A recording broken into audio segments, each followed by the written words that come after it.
റമദാൻ കഴിഞ്ഞതിന് ശേഷം കാര്യമായ ഒരു നന്മയും അന്ന് തസ്ബീഹ് നിസ്കരിച്ചതാ, അന്നൊരു തഹജ്ജുദ് നിസ്കരിച്ചതാ, പിന്നെ ഇതുവരെ ആ സംഭവത്തെ തൊട്ടു നോക്കിയിട്ടില്ല. തഖ്സീറാണ്. ഏതെങ്കിലും ഒരാൾ ഇദാ ഖസ്സറ ഫീ ഖിദ്മത്തി റബ്ബിഹി, അല്ലാഹുവിനോട് ചെയ്യേണ്ട സേവനത്തിൽ വീഴ്ച വരുത്തിയാൽ സലബഹു അനീസഹു, അവരുടെ മനസ്സിൽ എത്രയോ ഇഷ്ടപ്പെട്ട ആളുകളെ അല്ലാഹു ഊരിയെടുക്കുമെന്ന് അല്ലാഹുവിന്റെ വചനങ്ങളിൽ ഞാൻ കണ്ടിട്ടുണ്ട്. മഹാന്മാർ എഴുതി വെച്ചിട്ടുണ്ട്. അള്ളാഹു നമുക്ക് ഇഷ്ടപ്പെട്ടവരെ കൊണ്ടുപോകുന്നത് പോലും അള്ളാഹുവിനോട് നമ്മൾ ചെയ്യേണ്ട ഖിദ്മകളിൽ വീഴ്ച വരുമ്പോഴാണ്. എന്റെ ഈ ജ്യേഷ്ഠ സഹോദരി മുദ്ഗാ ബീവി ദുന്യാവിൽ എനിക്ക് ആശ്വാസമുള്ള എന്റെ പെങ്ങളായിരുന്നു. അവരെ കാണുമ്പോൾ എനിക്ക് വലിയ ആശ്വാസമുണ്ടായിരുന്നു. വലിയ ആബിദത്താണ്. എനിക്കെവിടെയോ വീഴ്ച പറ്റിയിട്ടുണ്ടോ? എന്റെ ജീവിതത്തിൽ അള്ളാഹുവിനോട് ചെയ്യേണ്ട എന്റെ ബാധ്യതയിൽ ഞാൻ വീഴ്ച വരുത്തിയോ എന്ന് ഞാൻ പേടിക്കുകയാണ്. അതുകൊണ്ടാണ് ഞാൻ കരയുന്നത്.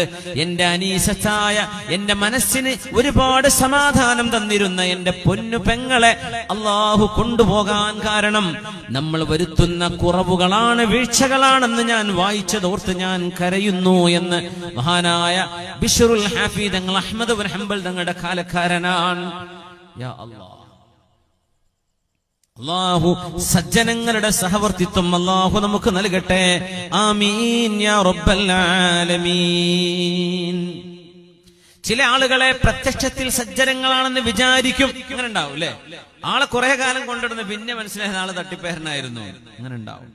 മുഅ്മിനീങ്ങളായ ആളുകളാണ് വഞ്ചിക്കപ്പെടുക എന്ന് മഹാന്മാർ പറയാറുണ്ട്. നല്ല ഈമാനുള്ള ആൾക്കാരെ എല്ലാവരും വിശ്വസിക്കും, സ്വാഭാവികമാണ്. നമ്മൾ വിശ്വസിക്കണം എന്നാണല്ലോ അള്ളാഹു അങ്ങനെ നമ്മോട് പറഞ്ഞത്. നബി തങ്ങൾ അങ്ങനെയാ പറഞ്ഞു, നിങ്ങൾ മുഅ്മിനീങ്ങളെ പ്രത്യക്ഷ അടയാളങ്ങൾ കണ്ട് വിശ്വസിക്കാം. പക്ഷെ അവര് കുഴപ്പക്കാരാണ്.